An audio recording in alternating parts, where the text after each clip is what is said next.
Okay, picture this. A giant sleeping for thousands and thousands of years. It's been so quiet, pretty much everyone's forgotten it's even there.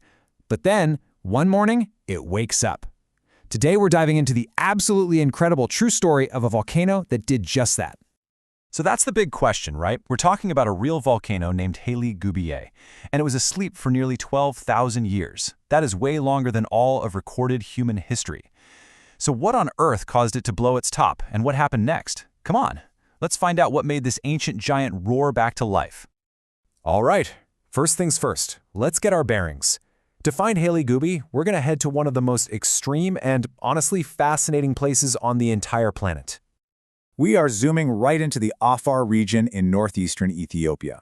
Now, this is not your typical vacation spot. It's a place with scorching hot temperatures. We're talking over 100 degrees Fahrenheit, and it's so remote that it's actually really tough for scientists to even get there to study it. And smack in the middle of all that sits our sleeping giant. Oh, and before we go any further, let's make sure we're all saying its name right.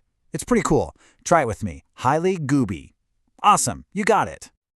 So now that we know where it is, let's get to the main event, the exact moment this volcano's 12,000-year nap came to a super explosive end. Let's just try to imagine the scene. For nearly 12,000 years, since the end of the last ice age, Hayli Gubbi was totally silent. Then, on the morning of November 23rd, around 8:30 a.m. local time, it woke up. And it woke up in a big way. The eruption was explosive and it went on for hours, completely shocking everyone who lived nearby. You know, this quote from a local resident, Ahmed Abdella, really paints a picture, doesn't it? It felt like a sudden bomb had been thrown. Imagine waking up to that. No warning, just a massive sound and a shockwave. It's a really powerful reminder of just how sudden these things can be. So how big are we talking here? Well, the ash plume rocketed an incredible 45,000 feet into the sky. To put that in perspective for you, that is way higher than passenger jets fly. This cloud of ash and gas literally punched right through the weather and into the stratosphere. The takeaway is simple. This was not a little burp. This was a massive roar from the center of the Earth.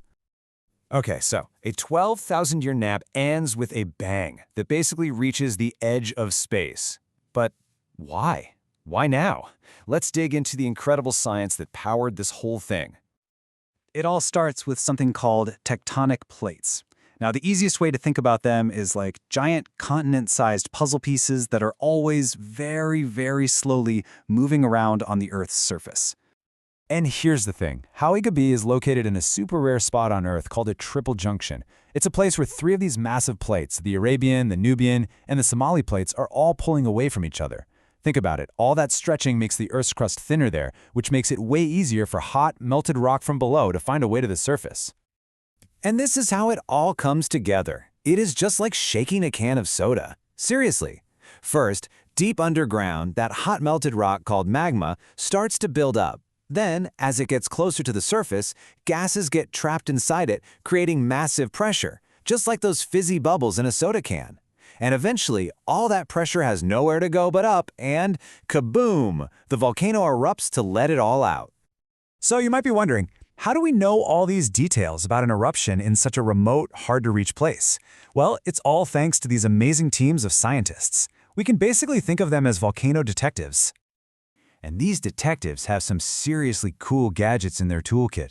They use super-powered satellites to watch from space and special instruments called seismographs that can actually feel the ground rumble.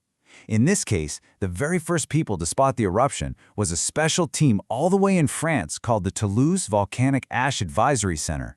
They were the ones who first saw it on their satellite images and immediately sent out the worldwide alert. And that alert? That is their most important job. See, volcanic ash is made of tiny, super sharp bits of rock and glass. It is awful for airplane engines. So these volcano detectives are kind of like air traffic controllers for ash clouds, sending out warnings to pilots all over the world so they can fly safely around the danger zone. Now, you might be thinking, okay, that's cool, but a volcano erupted in a remote part of Ethiopia. Why does that matter to me? Well, it turns out an event like this can have surprising effects that ripple all the way across the globe. This table really breaks down the whole chain reaction. So right there, the falling ash covered villages and farmland, which is a huge problem for the local herders and their animals. But remember how that ash was blasted so high? Well, strong winds grabbed it and carried it for thousands of miles. This actually caused flights to be canceled as far away as India. And even the invisible gas that's released can travel and make skies look hazy on the other side of the planet. So really, the biggest thing to take away from all this is that studying these events teaches us just how connected our whole planet is. What happens in one remote corner can affect weather, travel, and people thousands and thousands of miles away. It's an awesome lesson in Earth science, and it reminds you of the amazing forces that are always at work. All right, you have learned a ton about Hayli Gubbi, but were you paying attention?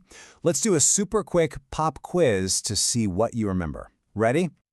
Question 1. We talked about this right at the start. How long was that super long nap? Come on, you know this one.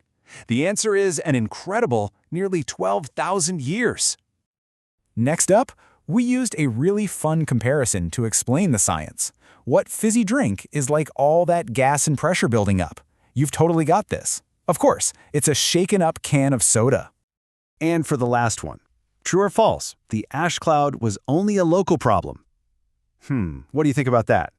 That is definitely false. We saw how that ash cloud traveled for thousands of miles and even affected flights in other countries. You all did amazing. So, after hearing about their cool gadgets and their life-saving work, I've got one last question for you. Would you want to be a volcano detective? Let us know what you think down in the comments. We'd love to hear from you. And that is the story of the volcano that woke up. Thanks so much for joining us, and as always, stay curious.